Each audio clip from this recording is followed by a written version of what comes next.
Isa na namang umaga na puno ng pag-asa mula sa salita ng Diyos. Halina at makibahagi sa ating umagang pagbubulay, pagpapalakas at pagpapatatag sa ating pananampalataya sa Panginoong Hesus. Mula sa Section 6 ng Southern Tagalog District Council of the Assemblies of God, tayong lahat ay magkaisa sa pagpapalagong espiritual.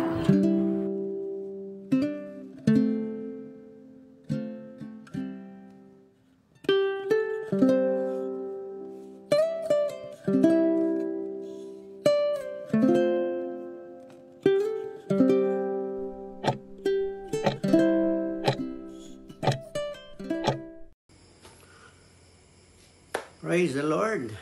Magandang umaga po sa ating lahat. Isang bagong araw ng biyaya at pag-asa ang ibinigay sa atin ng ating Panginoon. Purihin natin siya sa kanyang kabutihan at katapatan sa ating buhay. Naway, sa ating pagsama ngayong umaga, maranasan natin ang kanyang presensya at marinig ang kanyang tinig sa ating mga puso. Tunay ngang napakabuti ng ating Diyos. Ang ating pong tema ngayon ay mula sa malabo patungo sa maliwanag na pagkakilala sa Diyos. Ang teksto po ay mula sa unang Korinto, chapter 13, verse 12. Sa kasalukuyan, tila malabong larawan ang nakikita natin sa salamin. Ngunit darating ang araw na harapan nating makikilala ang Diyos. Bahagya lamang ang nalalaman ko ngayon, ngunit darating ang araw na malulubos ang kalamang ito, tulad ng lubos na pagkakilala niya sa atin. Bago po tayo magpatuloy, tayo po muna'y manalangin. Aming Ama, aming Diyos, salamat po sa panibagong umaga at sa biyaya ng buhay. Salamat po sa pagkakataong ito na kami makalapit sa inyo upang pagnilayan ang iyong mga salita. Buksan mo po ang aming mga puso at isipan upang maunawa namin ang iyong salita, ang katotohanan.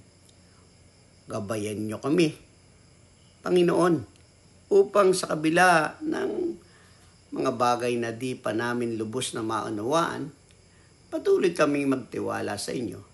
Sa pangalan ni Jesus, ito ang aming dalangin. Amen. Praise the Lord. Purihin ang ating Panginoon. Ngayon po ay marami sa atin ang may mga tanong sa buhay. Bakit nangyari ito? O kailan ko maintindihan ang plano ng Diyos? Ang katotohanan, habang tayo'y nasa daigdig, malabo pa ang ating pangunawa. Tulad ng pagtingin sa lumang salamin noon, ang larawan ay hindi malinaw. Ngunit ipinangako ng Diyos, darating ang araw na makikita natin siya ng harapan at lubos nating maunawaan ang lahat. Kapatid, tingnan natin ang ilang mahalagang bagay sa mga talatang ito. Sa kasalukuyan, sabi pong ganon, limitado ang ating pangunawa. Ngunit, sapat ang biyaya ng Diyos.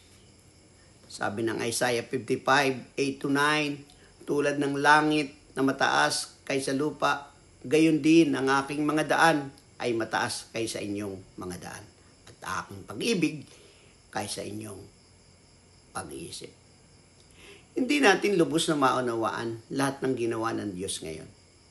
May mga bagay na tila magulo, hindi makatarungan o nakalilito. Ngunit, ang paalala ng talata, ang Diyos ang may mas mataas na pananaw Kaya't kahit malabo, sa ngayon, tiyak ang kanyang plano. Kapatid, kapag hindi mo maunawaan ang sitwasyon mo, magtiwala ka sa kanya. Ang hindi mo maipaliwanag, siya lang ang makapagpaliwanag sa takdang panahon. Amen. Hayaan natin ang Diyos. Siya po ang magbibigay sa atin ng kaliwanagan. Kalwa po ay darating ang araw ng kaliwanagan. Makikilala natin siya ng ganap. Sabi po ng 1 John chapter 3 verse 2, minamahal ko, hindi pa nahayag kung ano tayo sa hinaharap. Ngunit alam natin na kapag siya ay nahayag, tayo ay magiging katulad niya sapagkat makikita natin siya gaya ng kanyang sarili. Isang araw, wala nang mga tanong, wala nang kalituhan.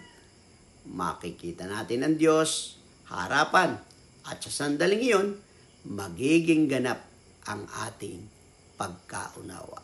Kaya, huwag mong hayaan na ang bagay na di mo maintindihan ngayon ay hadlangan ang pananampalataya mo. Ang mga malabo ngayon ay magiging maliwanag sa langit. Purihin ang ating Panginoon. Isa pa doon sa talata ay sabi, habang naghihintay, lumago tayo sa pananampalataya at pag-ibig.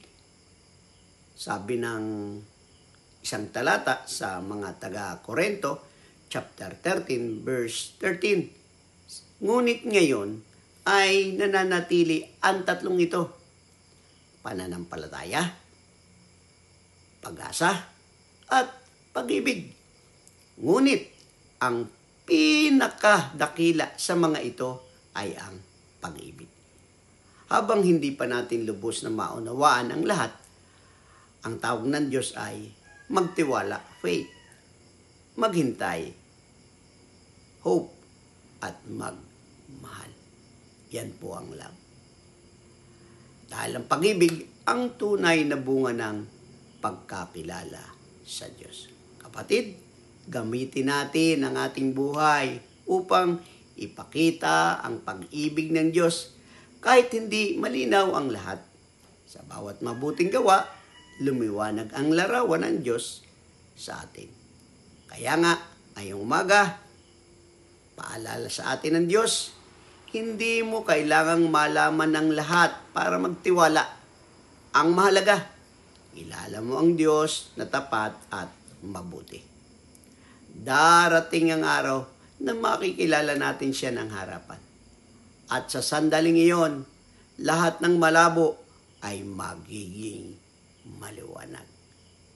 Kapatid, yan po ang salita ng Diyos na napaka maliwanag kahit sa panahon na malabo.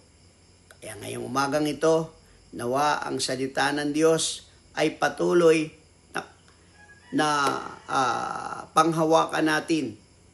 Ang Diyos ay tunay na nagmamahal, umaakay, at nagbibigay linaw sa ating buhay. Darating ang araw na makikilala natin siya ng harapan. Sa sandaling iyon, ang lahat ng tanong ay magkakaroon ng sagot. Tayo pong lahat ay manalangin. Panginoon, salamat sa iyong salita na nagpapaalala sa amin na kahit limitado ang aming pangunawa, sapat ang iyong kabutihan at biyaya. Turuan mo kaming magtiwala sa iyo sa mga panahong hindi namin nakikita ang buong larawan. Palalimin mo ang aming pananampalataya at puspusin mo kami ng iyong pag-ibig habang hinihintay namin ang araw na makita ka namin ng harapan. Salamat po, Panginoon, sa pangalan ni Jesus na aming tagapagligtas. Amen.